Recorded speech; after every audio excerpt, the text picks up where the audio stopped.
네, 오늘은 충성의 사람, 꿈의 사람, 조건 극복의 사람. 충성의 사람, 꿈의 사람, 조건 극복의 사람이라는 제목으로 말씀 증거하도록 하겠습니다. 오늘 세 명의 장례식이 나옵니다. 충성의 사람, 이 사람은 여호수아고, 꿈의 사람, 이 사람은 요셉이고, 조건 극복의 사람, 이 사람은 엘르아살. 이 세 사람의 장례식, 그것이 우리에게 주는 메시지가 있습니다. 우리가 이런 아름다운 죽음이 될 수 있도록 이 삶이 우리 충성스러운 인생이 되기를 바랍니다. 차례도 살피겠습니다. 첫 번째는 충성의 삶을 살았던 여호수아. 우리 29절 30절 보겠습니다. 이 일 후에 여호와의 종 눈의 아들 여호수아가 110세에 죽음에 그들이 그를 그의 기업의 경내 딥나세라에 장사했으니 딥나세라는 에브라임 산지 가스산 북쪽이었더라. 그 여호수아는 뭐 여러 가지로 칭호할 수 있죠. 첫 번째는 모세의 시종이었고, 그 다음에 또 뭐 군대 장관이기도 했고, 또 모세의 후계자이기도 했고, 110세에 죽었다. 그러니까 세 가지 정도 이제 의미를 좀 찾았으면 좋겠습니다. 첫째, 이 사람은 용사였어요.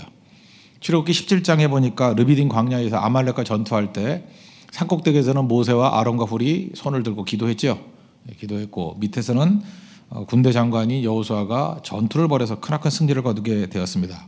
그러니까 이 사람은 그 육적인 힘을 기른 사람이에요. 남자 중에 남자입니다. 싸움에 능한 사람이 되었다는 것입니다. 그래도 여호수아 같은 사람이 되려고 그러면 힘도 기르고 기술도 기르고 실력도 길러야겠죠. 이런 육적인 부분이 분명히 필요하다는 것입니다.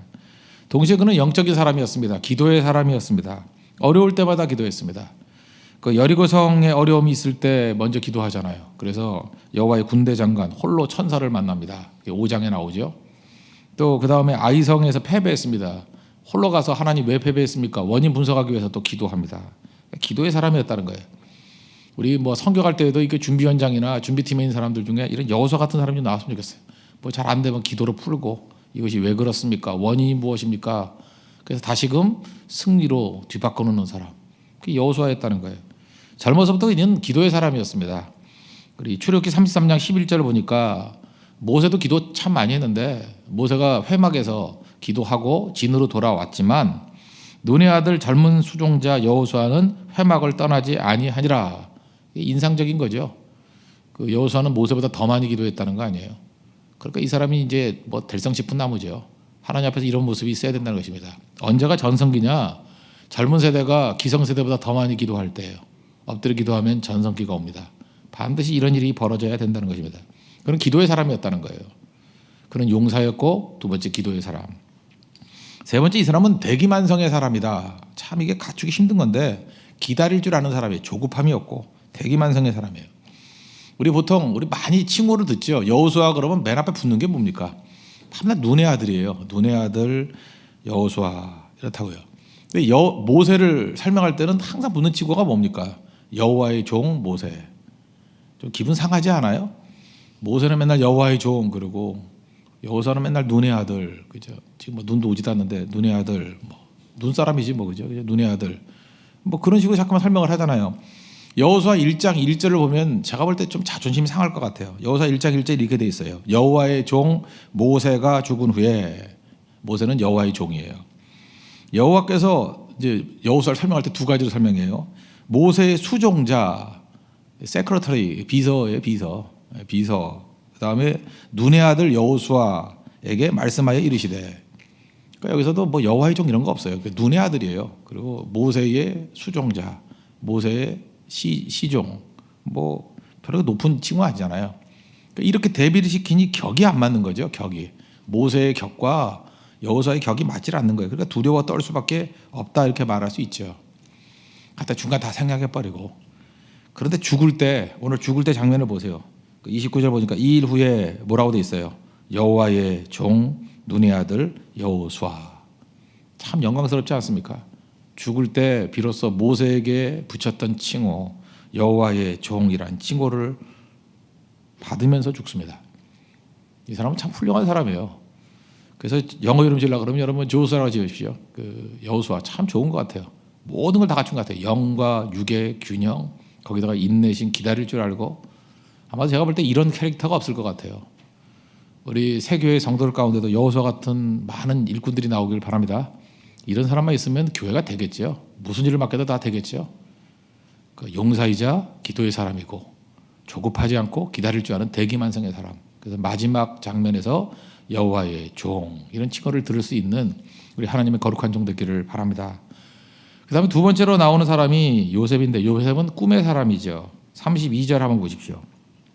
또 이스라엘 자손이 애굽에서 가져온 요셉의 뼈를 세겜에 장사했으니 이것은 야곱이 크시타를 주고 세겜의 아들 하몰의 자손들에게서 산밭이라 그것이 요셉 자손의 기업이 되었더라. 그러니까 원래 430년 전에 애굽에서 죽었잖아요. 그 유골 갖고 나온 거죠. 세겜이 어떤 곳입니까? 우리 지난번 살폈잖아요. 아브라함이 가나안 땅에서 처음으로 예배 드린 곳. 그리고 여호수아가 백성들 모아놓고 결단의 장소로 삼았던 곳. 그게 세겜입니다. 그 자리에 꿈의 사람 요셉을 묻었다라는 것입니다. 요셉 스토리는 알죠. 요셉이 죽을 때 유언하죠. 창세기 50장 25절 보니까 요셉이 또 이스라엘 자손에게 맹세시켜 이르기를 하나님이 반드시 당신들을 돌보시리니 당신들은 여기서 내 해골을 메고 올라가겠다 하라. 그리고 110세에 죽었어요. 그러니까 죽으면서 하는 유언이 뭐예요? 우리 반드시 가나안 땅으로 돌아갈 건데 내 해골을 가지고 가라. 그렇게 얘기했다는 것입니다. 그리고 430년이 지났어요. 그동안에 어떤 일이 벌어졌습니까? 이스라엘 백성들은 노예가 되어서 신음하고 있었습니다. 그런데 그들의 마음 가운데 뭐가 있어요? 요셉의 메시지가 있어요. 분명히 요셉의 유골을 들고 이 땅을 떠나서 가나안으로 갈 그 시간이 온다. 그래서 고난이 심해지면 심해질수록 하나님을 찾을 수 있는 소망의 근거가 바로 요셉의 꿈이 있었기 때문에 그렇다는 것입니다. 아무리 절망적인다 할지라도 꿈을 주는 사람이 리더예요. 예레미야가 그래서 중요한 겁니다. 이스라엘이 다 망한다. 바벨론의 포로로 끌려간다. 그래도 70년 만에 돌아온다라는 꿈을 주잖아요. 다니엘서 9장을 보세요. 누가 읽었어요? 다니엘이 읽고 그렇지 예레미야의 말씀대로 이제 때가 찼으니까 돌아가게 될 것이다. 그래서 소망을 품게 되는 것입니다. 그러니까 바벨론 포로 기간에 꿈을 준 사람은 예레미야. 애굽의 노예 생활을 할 때 꿈을 준 사람은 요셉. 그럼 여러분도 어떻게 사셔야겠어요? 당대만 사는 게 아니라 내 후손들에게도 꿈을 줄 수 있는 그런 약속의 사람이 돼야 된다는 것입니다. 요셉이 주는 메시지가 바로 그런 거예요. 저는 성경할 때 우리 자녀들 데려가는 게 중요하다고 생각합니다. 그리고 얘기를 하는 거예요. 내 지금 아들 세대가 오고 딸 세대가 오고 손자 세대까지 같이 와서 이곳에 하나님의 영광을 보는 것, 그게 꿈이다. 뭐 이런 거죠. 어제 말씀을 증거해 주셨던 우리 목사님도 제가 볼 때 뭐 이런 꿈이 있대요. 아버지가 10년 동안 그 기도망도 가지고 기도하셨다. 본인이 47년 동안 기도망도 가지고 기도했다. 아들에게 물려줬다. 좀 부럽지 않아요? 그런 게 일종의 기독교 명문 가정이겠죠. 그죠? 기도의 전통을 이어가는 거, 선교의 전통을 이어가는 거. 요셉은 바로 그런 사람이었다는 것입니다. 꿈을 남겨주고 그 꿈 때문에 후손들이 살게 만드는 그런 종이었다는 거예요. 여러분들 우리 가슴속에 품고 있는 하나님의 꿈들을 자손들에게 유산으로 물려줄 줄 아는 우리 하나님의 거룩한 종 되기를 바랍니다. 그리고 마지막 세 번째로 엘르아살인데 조건을 뛰어넘는 축복의 사람 엘르아살. 우리 마지막 33절을 보니까 아론의 아들 엘르아살도 죽음에 그의 아들 비느하스가 에브라임 산지에서 받은 산에 장사하였더라. 엘르아살은 세 번째 아들입니다. 세 번째 아들이에요. 꼭 이 집안을 보니까 그 태종 이방원 집안하고 똑같은 것 같아요. 태종 이방원의 첫째 아들이 누구죠? 양녕대군. 양녕대군은 이게 남성도 있고 이방원하고 비슷한 사람이에요. 공부 되기 싫어하고 여자 좋아하고.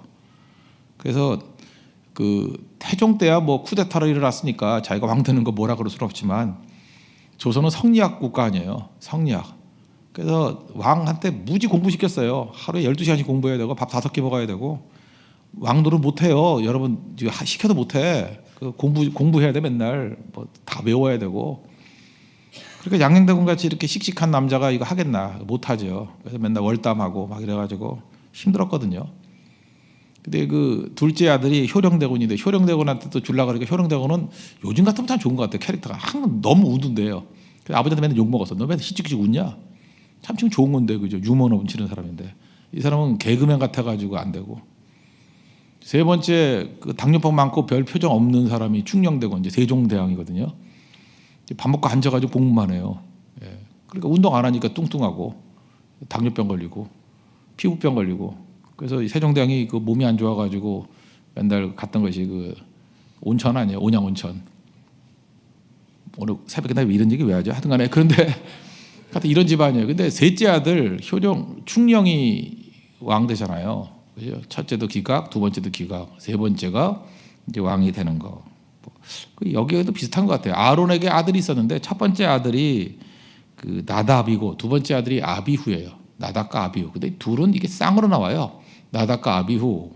그러니까 아론의 후계자들이니까 이들이 이제 제사를 담당했거든요. 번제를 담당했는데 하나님께 드려야 될 불이 있는데 아무 불이나 가지고 제사 드렸다고.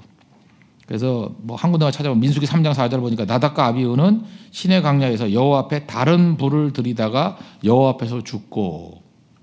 그러니까 조심성이 없었다는 거예요. 하나님 앞에 대충 예배드리고 멋대로 예배드려. 성경 보면요, 그 예배 함부로 드리다가 죽은 사람 되게 많아요. 예배 제대로 드려야 돼요. 그죠? 예배 그만큼 중요한 거예요. 축복과 은혜의 통로이기도 하지만 예배 적당히 드리다가 이 어려움 당한 사람 되게 많다. 자식이 없었어요. 그래서 셋째 아들, 넷째 아들이 이 역할을 감당하는데 엘르아살과 이다말이거든요. 엘르아살, 이다말. 근데 이다말도 이제 제사장 역할을 했는데 주로 엘르아살이 장남 역할을 하는 거예요. 그래서 이제 여호수아서를 쭉 읽어 보면은 땅 배분하는 장면들이 쭉 나올 때 육적 지도자는 여호수아, 영적 지도자는 엘르아살. 그래서 여호수아, 엘르아살이 뭐 의논하면서 땅 분배하는 얘기들이 쭉 나와요. 그러니까 아론의 아버지 후계자가 됐어요. 몇째 아들이요? 셋째 아들이 마치 충령대군 같이 왕같이 그렇게 이어받아 충성하더라는 것입니다. 저는 이게 굉장히 중요한 메시지라고 생각하는데 우리는 그래 모든 게 다 결정된지 알아요. 나는 장남이 아니기 때문에 뭐 나는 차남이기 때문에 뭐 이런 거 옛날에 그 피로써 이렇게 탄생 순서로 결정되는 것들이 있잖아요. 지금도 뭐 이 사회가 이게 병든 사회 아니에요. 무슨 금수저, 은수저, 흙수저 그런 게 뭐 다 결정됐다는 거 아니에요? 결정됐다고 하는 거는 이건 병든 사상입니다. 어떻게 그런 거를 전파해요? 그 선동이지. 모든 조건과 환경은 다 뛰어넘을 수 있는 거예요. 엘르아살 보세요. 충실하게 자기 자리 지키니까 셋째 아들이지만 그가 하나님 나라에서는 장남 역할을 감당하잖아요. 뭐 요셉은 장남이었어요. 요셉도 11번째 아들이었고. 조선시대 27명의 왕이 있었는데 장남은 7명밖에 없어요. 그리고 장남 중에서 제대로 된 건 숙종 하나고 다 쪼다들이었어요. 알아요? 뭐 단종, 문종 뭐 이런 사람들. 또 뭐 연산군 뭐 이렇게 안 되는 애들. 그만합시다. 그런 거. 그러니까 조건이 다 맞는다고 쓰임 받는 게 아니라는 것입니다. 조건은 조건일 뿐이에요. 오히려 반대일 경우가 훨씬 더 많다라는 거예요. 하나님, 나는 지금 여러 가지 조건이 맞지가 않습니다. 그러나 하나님 앞에 어느 자리에 있든지 충성하다 보면 그 엉뚱한 곳으로 가요. 그 사람이 하나님 앞에 주로 쓰임 받는 사람이 될 때 있다는 것입니다. 그래서 항상 겸손하게 충성스럽게 하나님 앞에 서는 것이 필요하다는 것입니다. 마귀는 우리로 하여금 미리 자포자기하게 만들고 미리 자기 미래를 결정되었다 이렇게 믿게 만드는 거예요. 그렇지 않습니다. 최악의 조건에 놓여 있는 사람도 들어 쓰십니다. 약한 자도 들어 쓰시고요. 전혀 기회 없는 자도 들어 쓰셔서 하나님의 놀라운 일들을 이루십니다. 우리 룻이라든지 라합이라든지 뭐 기생 라합 아니에요? 이방인 아니에요? 이런 사람 어떻게 메시아의 조상의 가문에 들어갈 줄 알았겠어요? 충성스럽다 보니까 하나님의 뜻 가운데 쓰시잖아요. 그래서 하나님 앞에 여러분들 가져야 될 생각은 뭐냐면 하나님 나를 사용해 주십시오. 그리고 죽어라 충성하는 거예요. 그럼 하나님께서 하나님의 때에 아름답게 우리를 조건을 뛰어넘고 상황을 뛰어넘어서 사용해 주신다는 것입니다. 전 그래서 이 세 사람 가운데 사실은 엘르아살이 제일 좋아요. 엘르아살에서 이 메시지에서 가장 가슴이 뜨거워지더라고요. 하나님, 우리 교인들도 이 말씀을 듣는 하나님 백성들도 조건과 상황을 뛰어넘는 이 엘르아살의 축복을 주십시오. 여러분들이 누리는 승리의 모습이 되기를 바랍니다. 요셉과 같이 꿈꾸십시오. 또 여호수아와 같이 충성스러운 종이 되어서 용사가 되고 기도의 사람이 되고 기다릴 줄 아는 대기만성의 사람이 돼서 마지막에는 그 여호와의 종이라는 칭호를 받는 승리자 되기를 바랍니다. 오늘 메시지는 이거예요. 우리 세 사람 엎어치기로 다 본받았으면 좋겠어요. 여호수아의 모습, 또 요셉의 모습, 뭐 좋은 거 다 붙으면 되니까 엘르아살의 모습, 이것이 우리 성도들의 모습 가운데 여기저기서 드러나는 그런 아름다운 모습이 우리 가운데 드러나기를 축원합니다. 예, 모두 자리에서 일어나겠습니다. 우리 찬송가 490장 주여 지난 밤 내 꿈에 배웠으니 찬양하겠습니다. 다 같이 공동체 기도 드리겠습니다. 기도하겠습니다. 우리의 죽음이 아름다운 죽음이 되게 하소서. 여호수아와 같은 충성스러운 삶이 되기를 원합니다. 용사가 되어서 마귀를 물리치는 종이 되게 하소서. 기도의 사람이 되어서 하나님의 뜻을 이 땅에 이루는 자가 되게 하소서. 기다리는 사람이 되어서 마침내 여호와의 종이라는 칭호를 얻게 하소서. 요셉과 같은 꿈의 사람이 되기를 원합니다. 죽어서도 말하는 사람이 되게 하소서. 자기의 죽음이 미래 후손들에게 희망이 되는 인생이 되게 하소서. 엘라살 같이 어려운 조건과 환경을 뛰어넘어 사명을 이루게 하소서.